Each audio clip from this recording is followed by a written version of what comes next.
नगरपंचायत हिमायतनगरच्या प्रचारात आपल्या राज्याचे कॅबिनेट मंत्री तथा पाणी पुरवठा व स्वच्छता मंत्री गुलाबरावजी पाटील साहेब हे नुकतेच 15 मिनिटात स्टार्टिंग आपल्याला संबोधित करून ते गेलेले आहेत.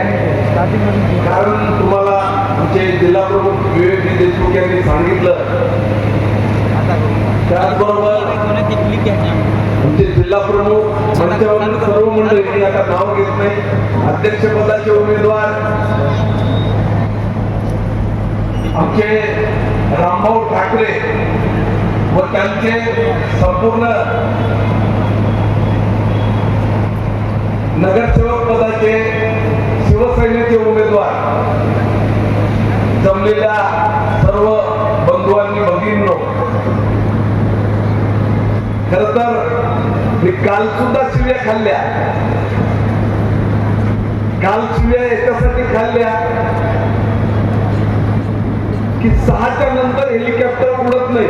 आणि आपल्या कारखाना साईडला काल महाराष्ट्र राज्याचे उपमुख्यमंत्री एकनाथरावजी शिंदे साहेब यांचे सुपुत्र खासदार श्रीकांत शिंदे साहेब हे हातगावामध्ये सभेसाठीच आले होते.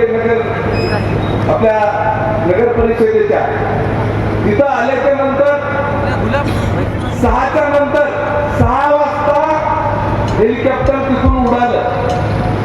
ते मध्ये हिंमत करूनच, कारण जसं विमान रात्रीला परमिशन असते तसं हेलिकॉप्टरला परमिशन नाही. त्यांना जायचं होतं मुखेडला. मुखेडच्या जवळजवळ जाऊन कुठून फिरवलं, खाली काहीच दिसत नव्हतं. परंतु नांदेडला विमानतळावर लाईटिंगची व्यवस्था असल्यामुळं तिथं ते उतरवलं. तिथून बाहेर मुखेडला गेले आणि रात्री आम्ही 1 वाजेपर्यंत नांदेडलाच होतो. अशा पद्धतीने आज सुद्धा जळगाव जिल्ह्यामध्ये पाचोरा आणि काही दुसऱ्या ठिकाणी त्यांच्या सभा आहेत. त्याच्यामुळं मुदखेडची सभा घेऊन आले. यांनी हेलिकॉप्टर पण नांदेडला ठेवलं. त्यांना ते यांचे सारखे फोन होते, कुठल्याही परिस्थितीत जायचं. साहेब मनाला तिथं निघाले. इथं आल्यावर बघायला तर जाणार सुद्धा. आता इथं हिमायतनगर शहरामध्ये एकच ग्राउंड, इथं जाणार भाजपच. आमची पंचायत कशी झाली ते सांगतो. आणि ती जी मंडळी होती नगरसेवक घेऊन आमची मंडळी, आता ती यायचं नाही. कशाला? आपल्या कार्यक्रमाला यायचं, दुसऱ्याच्या कार्यक्रमाला कशाला यायचं? त्याच्यामुळं हे सगळ्या, आणि आम्हाला सुद्धा बोलायला वेळ मिळाला नाही. आम्ही काहीच दाखवून ठेवत नाही. तरी सुद्धा आम्ही मंत्री महोदयाला विनंती केली. नसता त्यांना इथून 500 किलोमीटर बाहेर गाडीनं जाण्या भाग होतं, म्हणून त्यांना आता नांदेडला पोहोचले, तिथून उडाले असतील. आणि अशा पद्धतीनं 4:15 तिथं त्यांना पोहोचणं गरजेचं होतं. म्हणून त्यांनी आम्हाला विनंती केली आणि निघून गेले. आज विवेक देशमुख साहेबांनी आमच्या खूप समाचार घेतला. परंतु मी तुम्हाला एकच विषय सांगतो. आता बोलता बोलता गुलाबराव पाटील बोलले, या महाराष्ट्राचे पाणी पुरवठा मंत्री, की बाबुराव कदममुळे वॉटर ग्रीड झाली. ते सांगता सांगता चुकले एवढ्यासाठी की याच्यात तिथं हेमंत पाटलाचं नाव ऑलरेडी होतं. त्यांना वाटलं हेमंत भाऊनं ते माझं नाव दिलं. परंतु तुम्हाला आवर्जून सांगतो, इथले जे स्थानिक आमदार होते ना 10 वर्ष, एकही त्यांच्या डोक्यात अशी कल्पना नव्हती की वॉटर ग्रीडची सुद्धा योजना फक्त बाबुराव कदम यांचीच संकल्पना आहे. जेवढ्या या योजना आहेत, पूर्ण मी जिल्हा परिषद सदस्य होतो तेव्हापासून माझा ध्यास होता की कुठल्याही परिस्थितीत दयाळू नदी आणि पेनगंगा नदी पूर्ण भरून राहिली पाहिजे.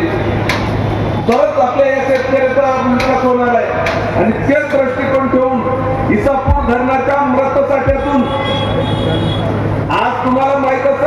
एक काळ असा होता की गावोगावी टँकर चालू होते. आज जसे हिमायतनगरला गेल्यावरती टँकर चालू होती, तीच परिस्थिती खेड्यात होती.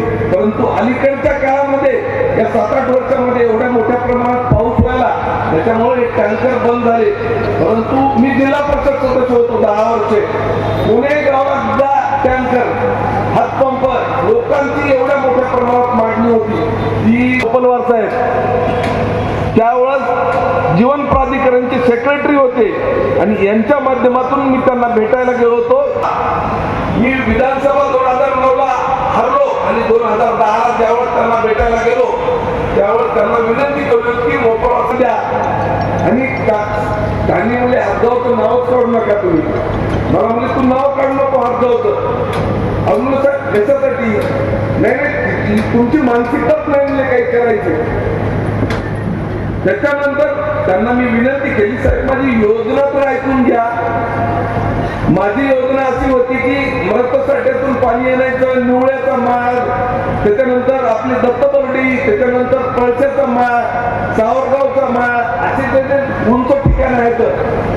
त्या ठिकाणी पाणी न्यायचं. प्रत्येक गावाला योजना तर आपल्यालाच आहेत पण त्या विहिरी 50 फुटाच्या कोरड्या टाकायचं, त्या विहिरीत नेऊन पाणी सोडायचं.